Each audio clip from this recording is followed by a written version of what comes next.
September 21st, 2025. My name is Rick Holland, accomplished author for Hilltop Publishing. I've been writing novels for the last 10 years. Several of my novels have been written in collaboration with my closest friend, fellow author Adam Gonzalez. Recently, we have been working on a horror novel for the past few months. That was until now. For weeks, I hadn't heard from Adam. I tried contacting him, but he hasn't responded back to me. To my knowledge, I know that he and his wife Lisa have been going through some personal issues with their marriage. Lisa being pregnant as well adds up to the pressure that Adam is feeling, not just for getting the novel done, but for his responsibilities as a loving husband and soon-to-be father. Hilltop Publishing expects us to have this completed and published by the week of Halloween. But with Adam not communicating with me, I don't even know what the hell to do. I'm just hoping Adam gets back to me so we can get this project finished. September 22nd, 2025. Last night around 11:30 p.m., I heard my smartphone going off. The ringtone was so loud that it startled me. When I saw who was messaging me, it was Adam himself. What I didn't expect was the ghastly voice message he sent. Rick, I need you to come over immediately. I just killed Lisa. I killed Lisa. Child. I don't know what to do. The police are gonna come for me. They heard the gunshots. You need to help me. Please. After hearing this, I was stunned and began to shiver. Realizing that the stress that Adam had gone through, he must have snapped and couldn't take it anymore, and took it out on Lisa and his unborn child. But knowing Adam, he was the nicest man on the planet. Very well respected, accomplished, and was very caring of Lisa. I don't want to think that he actually did this horrible crime. There's no way. I'm hoping it's a hoax.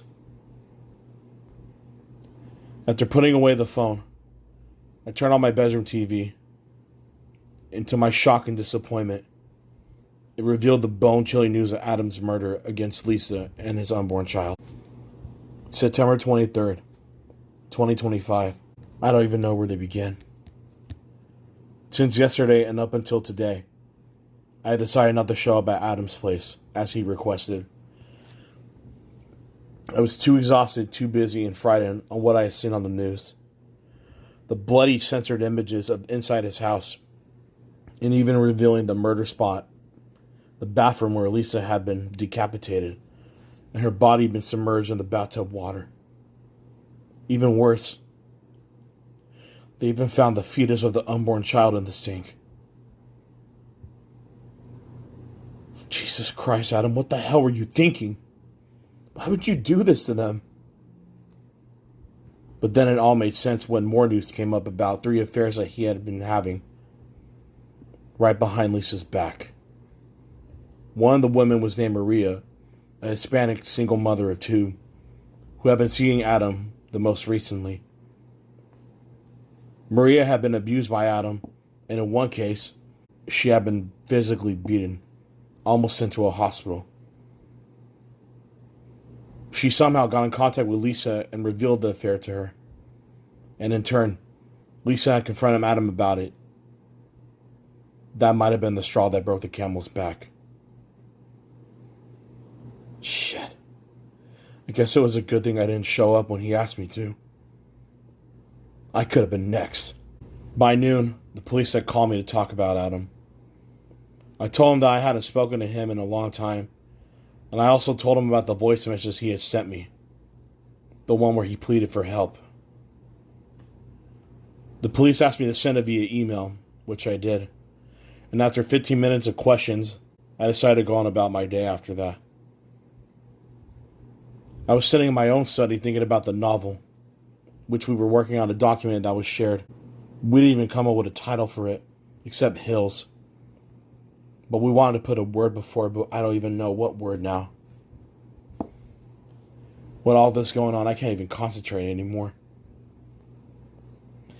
I guess for the time being, I'll just have to wait and see if Adam gets in contact with me from the jail he's in. He needs a friend. He needs somebody to talk to about this whole mess. September 28th, 2025. It's been 5 days and I never got a call from Adam. I am assuming that he got sent to the maximum security prison about 5 miles away from here. But I don't know about his current whereabouts, nor do I want to know. This is all too much. But I need to find out what was going on in his mind. He needs that friend to talk to, but what if he's not the same anymore? And over the past few days, up until today, the police have been updating the entire city about the murder investigation. One of the key pieces of evidence that they had found was a laptop and the same document, aka the horror novel that we were working on together, had been found. Because of this discovery, police called me immediately to come down to the house to talk about this matter. Adam and his now dead wife lived on Bedelia Avenue, which was 10 minutes away from the apartment complex I was living in, called Shady Acres. Knowing that I didn't have a choice but to cooperate, I got ready for the day, exited my apartment, locked the door, and headed over to Bedelia Avenue. On the way there, I noticed that the sky was turning gray, very slowly, as if a rainstorm was about to occur. The other strange thing that I had noticed was that there was no traffic on the surrounding streets all on the way over there. Good traffic equals no traffic, right? But I don't know what the hell to make of this. Could this be a bad sign? Like an omen? Gosh, the past few days have been horrible. But I gotta keep a clear head. I need to find out what the hell's going on. I had finally made it to Adam's place. However, I noticed that there were no cop cars on the front lawn. Neither were there any police officers just waiting on the front lawn either. The only thing that was strange and out of the ordinary was the huge amount of yellow police tape that covered the area, which included the front lawn, front door, and the broken windows on the first floor. Jesus Christ. It's like an actual murder scene happened here. Even the blood on the windows proved otherwise. I'd assumed that the police were inside waiting for me. But even so, I didn't feel like going inside. Something told me that something bad was waiting inside for me. But trying to be brave about it, I let out a huge sigh, got out of my car, and walked up towards the door. As soon as I hit the front door, I could feel the wind picking up, and I could feel myself shivering. Not because of the cold front that was picking up, because I had a very, very bad feeling that something was indeed waiting for me inside. I eventually made it through the yellow police tape, opened the front door, and then closed the front door behind me. As soon as I entered the house, there was an eerie silence all around.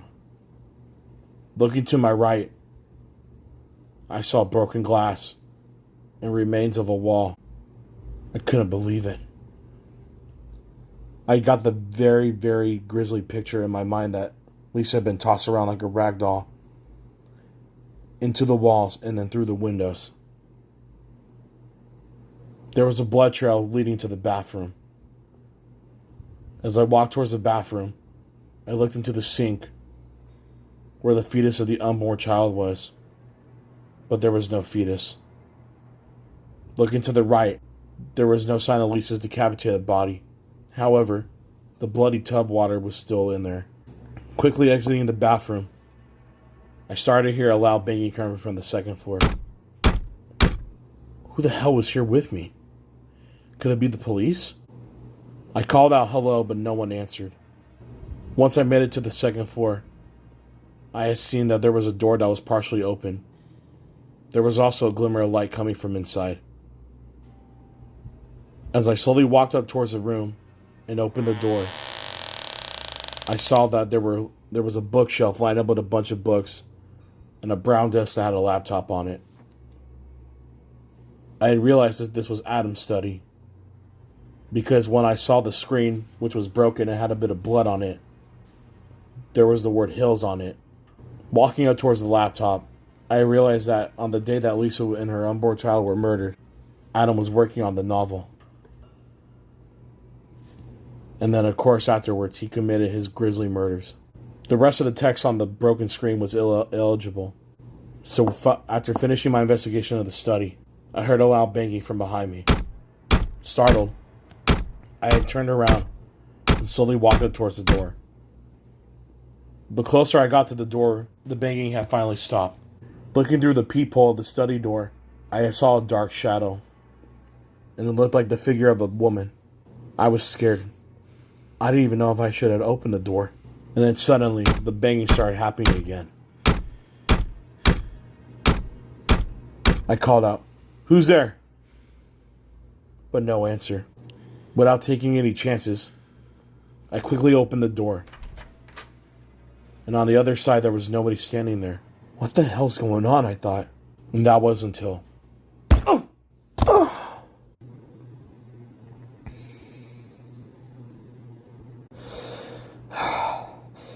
I don't know what happened. First, I was in Adam's study. The next thing I knew was that shadowy figure of a woman banging on the door. And out of nowhere, something or somebody had knocked me out. Even worse, I had woken up to a cockroach crawling next to me, scaring the shit out of me. And I saw that I was in a damp, cold concrete room. Once I got to my knees, the door to this room opened up. Out of the corner of the door, there was someone watching me. Could this be the bastard that knocked me out? Looking around the room, there were tally marks on the wall above the bed. There was a total of 30 of them. What could they mean, though? Did this signify how long I was out? Or the days I've been kept here? Fuck. This doesn't make sense at all. Next to the bed, there sat a brown bag that had blood coming from underneath it. As I got up and walked towards the bag, it shook violently and loud murmurs came from it. It was the sound of the man groaning in pain, like he was being tortured. What the hell is inside it? And outside of the room, through the door, I could hear a baby and a woman sobbing. Were they captured too? Are there other humans in here with me in the house? Slowly walking up towards the door, I pushed it open and saw a long hallway that ended with one of the broken windows. It looked like it had been repaired. And next to it was a cupboard that had a clock on it and portraits of Adam and Lisa. What the fuck is going on here? I saw that there was a clock on my right, a digital clock. The time said 11:59 p.m. Looking at my watch on my left wrist, I had seen that it had been broken, with no hands moving at all.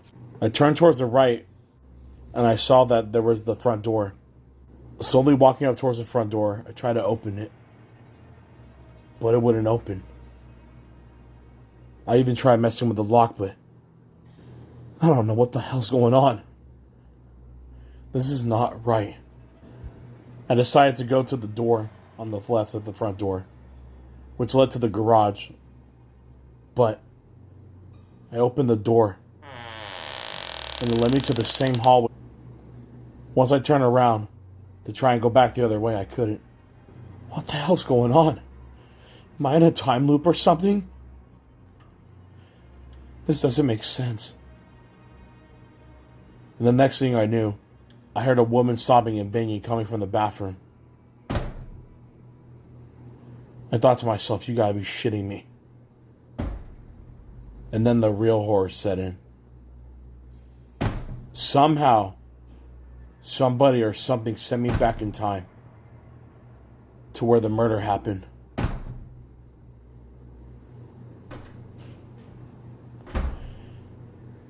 I don't know what to do. I guess I gotta keep pressing on, is what I told myself. I need to figure out how to get out of this loop and be able to escape the house. I decided to go check out the bathroom. I tried opening the door, but it was locked. However, the door all the way on the other side of the room, it opened up. This is not gonna go well, is it? I asked myself.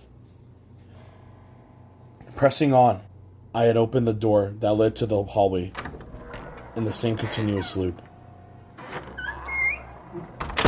As I walked towards the hallway, towards the window, I heard a woman laughing to my right.